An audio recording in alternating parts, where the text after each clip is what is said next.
দিদি এখনো ফিরবে কাল। এসো এসো। হ্যাঁ বলুন, আমার না ফোনে চার্জ নেই, বাইরে আছি। বলেন বলেন, বাইরে বাইরে আছি, ব্যস্ত তো আছি। বলেন বলেন বলেন বলেন,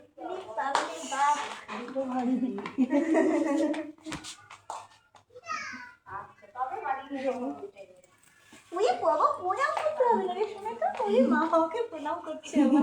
এটাও কত বড় হয়ে গেছে তো, মাঝে মাঝে তো এটার বিয়ে, এটার আবার বিয়ে। হ্যাঁ বল, কার্ড নিয়ে এসে হাতে করে। এসো এই যে তুমি আর খোকা 24শে জানুয়ারি বিয়ে, বুঝলে? এটা ঘরটা তো ভালোই সাজিয়েছো। ভালো সাজানি, চলো উপরে চলো। না উপরে আর যাবো না, বলছি এইটা ফেলে না দাও। না না, এটা ফেলা যায় না। কেন কি বলতো, তোমার ভাইটা জানলা খুলে প্রচুর ছুঁচোর উপদ্রব হয়েছে। এবার জানলা দিয়ে না, ছুঁচোর জন্য আবার সাপ টাপ যদি ঢুকে যায়, ওই জন্য আমরা জানলাটা বন্ধ করে রাখে, এইটা দিয়ে সাপোর্ট দিয়ে রাখতে বলো। বসো বসো। শোনো সুরঞ্জনা, আচ্ছা 24শে জানুয়ারি লেখা তো আছে আচ্ছা, আমি কার্ডে। আর যাবো, আমি আর তোমার তুমি ভাই আর নিশ্চয়ই যাবো। অবশ্যই যাবে। নিশ্চয়ই যাবো। কোথায় বলো তো? কোথায় এই তুমি একটা রোগা হয়ে গেছে তো। সুন্দর লাগছে। হ্যাঁ মামি রোগা হয়ে গেছে। রোগা হয়ে গেছি। এই আমি খোকা তো কিন্তু ডিজিটাল খোকা কিন্তু শোনো খুব না। অসুস্থ, জানো তো? হ্যাঁ ওকে ডিম সিদ্ধ না, তুমি সোয়াবিনের বীজ, ডিম সিদ্ধ শুধু না, সোয়াবিনের বীজ না, আছে আছে আমার কাছে ওটা আছে। কি করো? আমার তো সোয়া বড়ি কেনা আছে। না সোয়া বড়ি দিয়ে কিছু হবে না। সোয়াবিনের বিন। বসো না দিদি, না বসো। বিন না, আর বাবু বিন না। বস। আমি কি খেলার বলছি? ঘোষ রাজবাড়ি আছে গিরিশ পার্কে, গিরিশ পার্কে। সন্ধ্যে তাড়াতাড়ি যাবে। হ্যাঁ দিদি বসো না। না আমি বলবো না, শোন না, এটা তোমার জন্য একটা এনেছি। আমি কারো এই জিনিসটা নিয়ে দাঁড়াও, আসি। দাঁড়াও, এটা নিয়ে যাও, উপরে নিয়ে যাও। আনছি আনছি আনছি। এটা তোমার জন্য এনেছি, যদি বড় হয় কেটে নিয়ে আচ্ছা, বলতে ঠিক আছে। তা তুমি রোগা হয়ে গেছে এতটা ভাবিনি। আমি রোগা হয়ে গেছি। হ্যাঁ, আমি তো রোগা সেদিনে আমরা ডিজিটাল একটা ব্যালেন্স কিনেছি বিড়ালগুলোকে কৃমির ওষুধ খাওয়াবো বলে।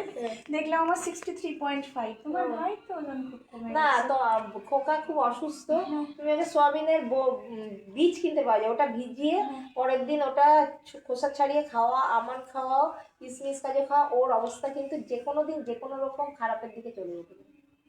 তুমি কি জানো? কিছুই জানো না, না। তোমাকে বলে না, কারণ ওর অবস্থা কিন্তু খুব একটা সুবিধা নেই, প্রচন্ড খারাপ। আমি জানি না তুমি ও তোমাকে যত্ন করতে দেয় না, ঢুকতে দেয় না, বুঝলাম। না ও কিন্তু- আমাকে অ্যাকচুয়ালি তো আমাদের 5-6 বছর ধরে ওকে ট্রিটমেন্ট করিয়েছে, জীবনে আজ পর্যন্ত কখনো নিজের না করায়নি, এবার ভুগবে, দিন রাত সিগারেট খাচ্ছে, এখন খায়, এখন খায় না, তো এখন তো অসুস্থ হয়ে পড়েছে, এখন খেয়ে আর কি হবে?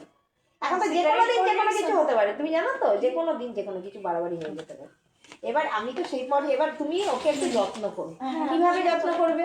একটা ডিম সিদ্ধ বা ছোলা বাদাম, কাঁচা ছোলা বাদাম ভিজিয়ে একটু খাওয়াও, রোজ অন্তত চেষ্টা করে 5 রকম ফল খাও। সে আপেল, যে কোনো কিউই, ড্রাগন ফ্রুট, একটু দামি দামি ফল, মানে যে কোনো ফল না, কিউই ড্রাগন ফ্রুট খেলে ইমিউনিটি খুব বাড়ে। কিউই ড্রাগন ফ্রুট, তারপরে তোমার রোজ একটা আপেল, কলা, 5 রকম ফল ওকে রোজ খাওয়া। যদি ওর ভালো চাও, আমি ভালো চাইলে, আমি বলেছি আমি তোকে এসে কি সেবা শুশ্রূষা করবো, তোর তো ঘরে লোক রাখ, না লোক রাখা যাবে না, প্রাইভেসি আমি এক ঘরে থাকবো। আমি বললাম আমি একটা ঘরে এসে থেকে তোকে দেখি, তা আমি ঘরে কোন ঘরে থাকবো? এই ঘরে তো বিড়াল রয়ে গেছে, তা আমি একটা ঘরে থাকতে চাই, তোকে আমি দেখি, আমি নাহলে কদিন ছুটি নি, তুই আমার কাছে চাও। না না, আমি সবসময় ওর সঙ্গে সবসময়, কিন্তু ওর যত্ন হচ্ছে না, ওর যত্ন হচ্ছে না। ও যদি এইভাবে চলে আর বেশি দিন আমার ভাইকে সুস্থ পাবো না, মানে আর চলাফেরা করার ক্ষমতা থাকবে। এবার তুমি কি করবে, কতটা কি করবে?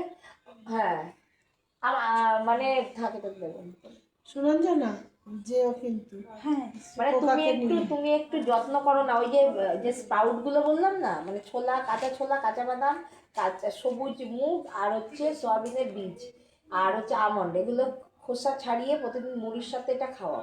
তারপরে আমলা জুস, অ্যালোভেরা জুস অনলাইনে অর্ডার দিয়ে নিয়ে এসো। দিতে চাই, ও তো 80 ফের 9:30। আমি ওকে বলি যে তোমার এখন রোজ বেরোবার দরকার নেই, দেখো তুমি কি করবে আমি জানি না, ওর সাথে ওকে আমি বলেছি আমি তোর কাছে থাকবো, দেবো, তুই যদি এরকম করে চলিস, অন্তত ছুটি নিয়ে কটা দিন নিজের জন্য, তুই 1 মাস ছুটি নিয়ে সুস্থ হয় আবার তুই কাজ করিস। না আমিও সেটাই বলি, 1 সপ্তাহ থাকো, 1 সপ্তাহ যাও। না যদি অসুস্থ হয়ে বেড রিডেন হয়ে গেল, কিছু তো করার থাকবে না। এখন তোমাকে আমি বললাম, আমি জেনেছি, আমি বললাম দিদি তুমি কোনোদিন জানাওনি, যে কোনো দিন যে কোনো কিছু বাড়াবাড়ি হতে পারে, যে কোনো দিন। ও অনেক টেস্ট করিয়েছে, টেস্ট কিছু পাচ্ছে না, আর ওর একটা শ্বাসকষ্ট হচ্ছে, সেটা অ্যালার্জি বিড়াল থেকেও হতে পারে, বিড়ালের লোম থেকেও হতে পারে। এবার আমি জানি না, কারণ ওর কী থেকে হচ্ছে জানি না, ওর এখন এত শ্বাসকষ্ট, বুকের যন্ত্রণা, বুকের চাপচাপ, কিন্তু বিড়াল এত বেড়ে গেছে, বিড়ালের যত্ন করছো করো, কিন্তু আমার ভাইয়ের যত্নটাও করো। বিড়ালের যত্ন করতে গিয়ে ভাইয়ের না, কিছু না, একটা বড় কিছু হয়ে আমি গেলে- তোমার ভাই যত্ন করি, সেরকম ভাবে যত্ন করি না ও থাকেই না তো, তুমি যত্ন করবে কি করে? না। এবার ও যতটুকু সময় থাকে আমি যতটা পারি ওরম দিদি বলে হবে না গো। মিমি একটু বস না, একটুখানি বস। আমার ওকে নিয়ে খুব চিন্তা, দুশ্চিন্তা, আমি ওকে নিয়ে চিন্তা আমার ঘুম হচ্ছে না। এই বাড়াবাড়ি এত লেভেলে হয়ে গেছে, ও নিজেও বুঝতে পারছে কোন লেভেলে চলে গেছে।